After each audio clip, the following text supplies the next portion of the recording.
전담재판부 위헌 논란 있어요. 자, 재판이라는 게 어떤 사람을 처벌할지 말지도 중요하지만은 지금 이 내란 사건은 대한민국 헌정사상 법원이 이때까지 맡아왔던 수백만 건 중에 가장 중요한 사건이에요. 뭐 징역을 얼마 매기고 이것보다 더 중요한 게 이러한 행위가 우리 헌법 질서에 반한다라는 명백한 선언, 논거 이런 것들이 굉장히 중요해요. 그런데 문제는 이런 중차대한 사건일수록 후폭풍이 세요. 조금이라도 이례적이거나 이상한 절차나 뭔가 있으면은 다 그게 이야기거리가 되고 갈등의 씨앗이 돼요. 근데 지금 지기현과 조희대는 이미 우리 국민들에게 너무나 많은 떡밥을 많이 던졌어요. 네, 그렇죠. 신뢰를 잃었어요. 제가 극단적으로 얘기를 해보면 윤석열에게 사형을 선고했다, 지기현이. 그러면은 반대쪽에서는 진보들이 지기현을 저렇게 때려 죽인다고 난리를 치니까 지기현이 협박당해서 저러는 거야 라고 이상한 소리 할 수 있어요. 이거 사법 독립 침해된 결과다. 그렇죠. 사법권이 독립이 침해당하니까 그러니까 법원을 완전 해체 수준으로 밀어붙인다니까 협박당해서 저러는 거야 라고 오히려 역으로 얘기도 나올 수 있고 네. 당연히 거꾸로 윤석열 무죄 난리 나요 또 국민들. 그러니까 지기현은 이미 신뢰를 잃었기 때문에 이 사람이 내리는 어떤 판결이든 문제가 있다는 거예요.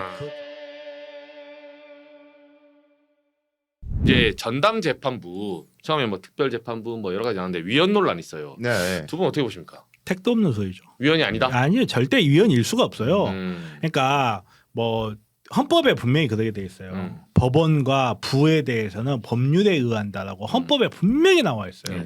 이걸 어떻게 위헌이라고 하냐고요. 헌법에 나와 있어가지고 헌법에 나와 있는 대로 하겠다는 건데 뭐 여기에서 뭐 재판부가 중간에 뭐 재판부를 바꾸는 건 안 된다 뭐 하는데 아니 그런 식으로 따지면 대한민국에서 재판하다가 판사나 재판부 교체되는 일이 없어요. 자기네들 필요에 따라 교체하기도 하기도 하고 전담재판부가 무리다라고 하는데 네. 서울고등법원 그 편성표만 딱 봐도요. 언론 전담, 의료 전담, 전담 재판부 다 있어요. 맞아요. 네.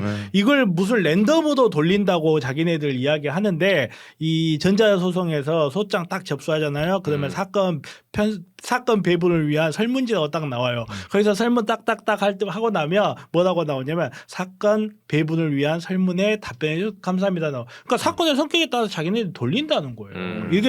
이게 완전 랜덤으로 가야 된다. 이건 말도 안 되는 소리고 그리고 아니 그런 식으로 따지면 법원 조직법에 의해서 탄생한 서울행정법원, 서울가정법원, 서울회생법원, 서울특허법원 다 위헌이게요?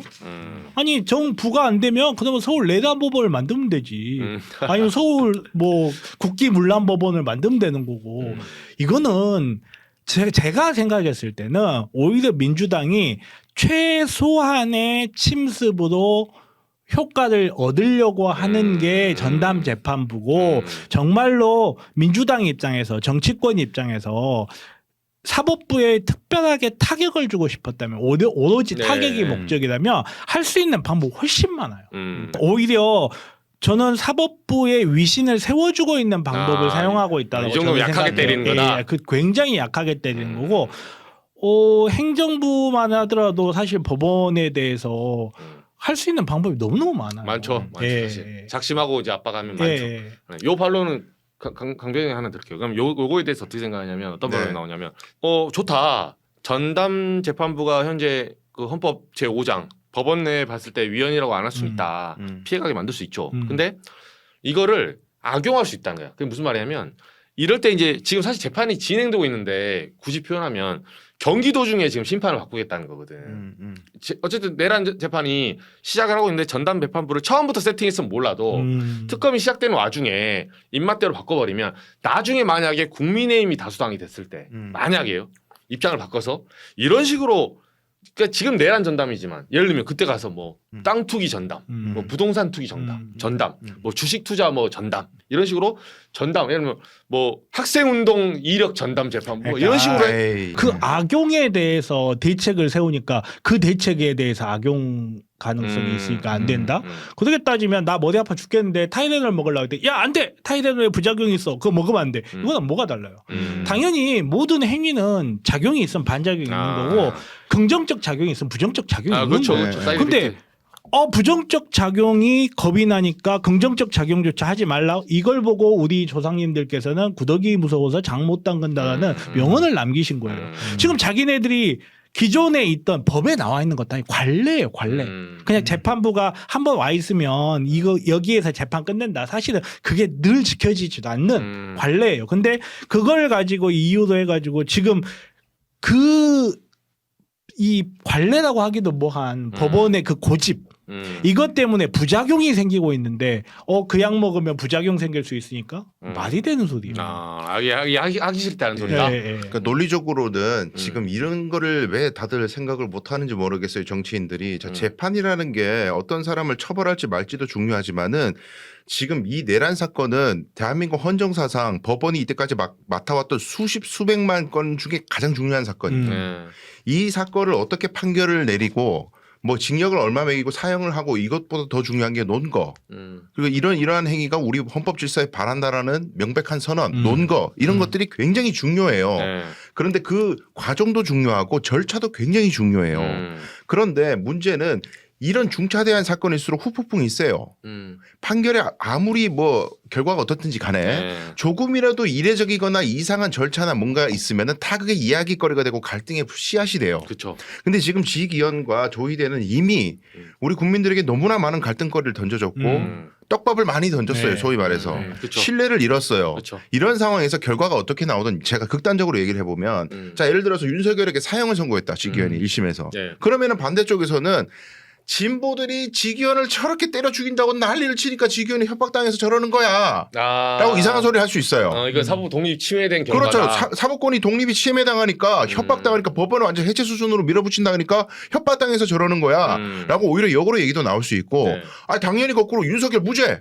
난리 나요 또 국민들이. 그죠. 그러니까 지기현은 이미 신뢰를 잃었기 때문에 이 사람이 내리는 어떤 판결이든 문제가 있다는 거예요. 그렇죠. 그렇다면 이 사회 갈등을 봉합하는 중차대한 임무를 맡아야 되는 법원 입장에서는 내란 전담 재판부를 지금이라도 만들어 가지고 특히 지기현은 지금 자기 재판부가 경제식품 전담인가 그래요 지금.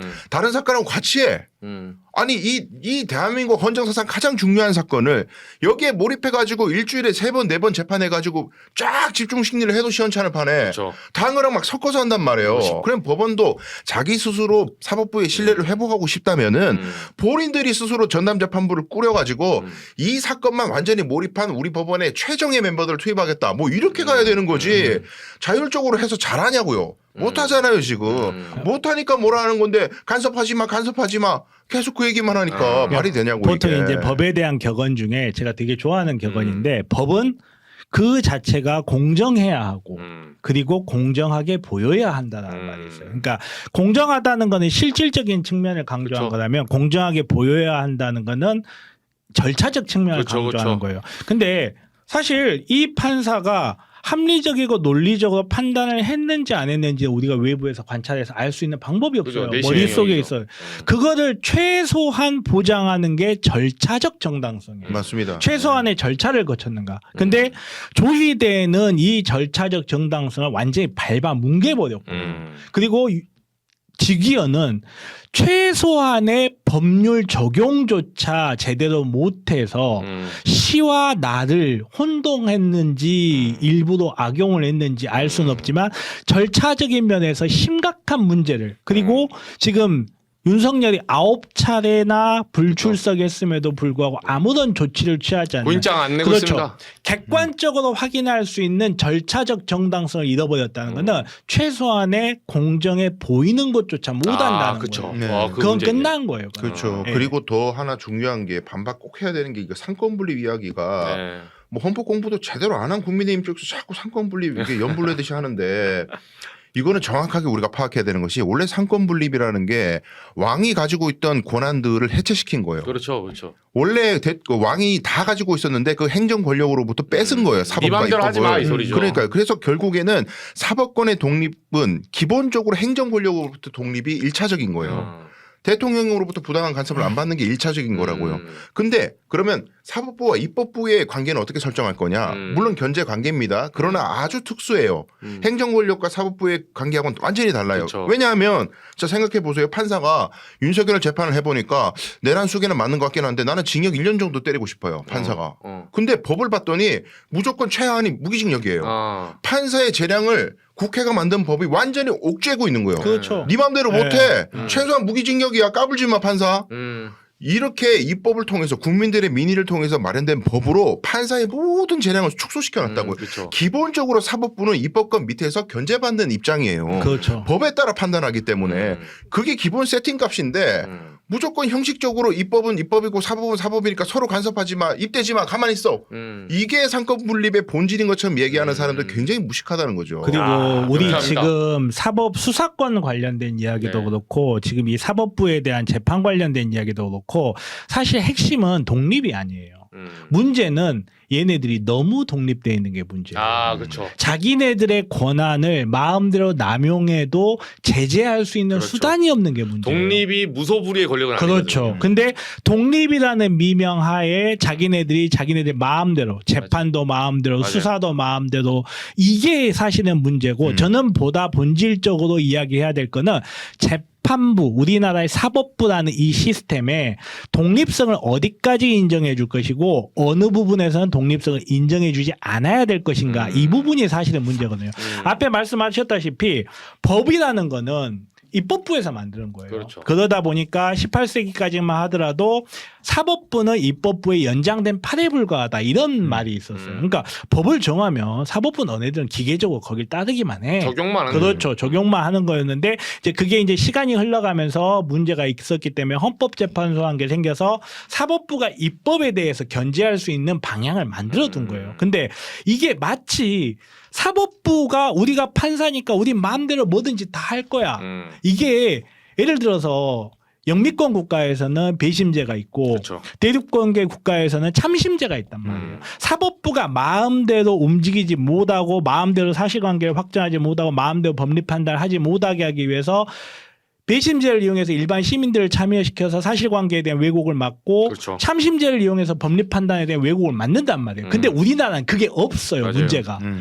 정말 평생 동안 의자에 앉아가지고 책만 보던 사람들 밖에 나가가지고 다른 사람이 하는 노동 한번 땀 한 번 안 흘려본 자들이 그 사람들 판단하고 자기네들 판단 마음대로 하겠다는 거. 예. 이게 문제예요. 그래서 그것 또한 그 고시 합격하면 27, 26살 그렇죠. 때부터 예. 네. 보다 근본적인 거 우리가 보다 직시를 해야 될 거는 이 고삐 풀린 사법부를 어떻게 제어해야 될 것인가 문제고 현행 헌법 제도화에서는 어려운 부분이 분명히 있어요. 이거는 개헌을 통해서 해결해 나갈 것이고 이재명 대통령께서 개헌에 대한 말씀을 하셨기 때문에 이 부분에 대한 것도 있겠지만 현재 상황에서 사법부는 너무 독립돼 있어요.